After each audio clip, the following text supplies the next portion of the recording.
priča koju vrlo rado pričam, to je priča o Boži zvanom kuka. Jedni ga hvale, drugi žale, treći kaže moj prale, taj je bio kvaren ko šupar zub. Odavde pa sve do Pešte i do Srema na jug i još priča bajke o njemu mutni kockarski krug i kažu da u životu nije igrao na dug. I svi se slažu kako danas nema, taj bi kao Boži lud. Negde je imao imanje, to se znalo više manje, mada o tom nije pričao ni za lek. Trebao je biti veterinar, ali je tero neki inat koji je živeo od kocke ceo vek. Ota je pratio karte ko da vidi kroz njih i uvek hladan ko špricer, uvek opasno tih. I samo kad tera maler on bi rekao stih. I svi još pamte reći koji maler tera Boža zvani Bog. Džaba vam novci, moji sinovci, džaba vam bilo dobre volje. I pogledi čvrsti, lepljivi prsti, ja ipak varam malo bolje, pa dam.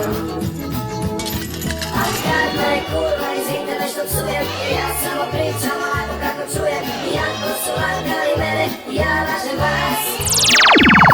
Tu priču za svakog od vraga do popa, jer mnogi su mangupi ostali tropa. Oskar se grije i čuči svakog od nas.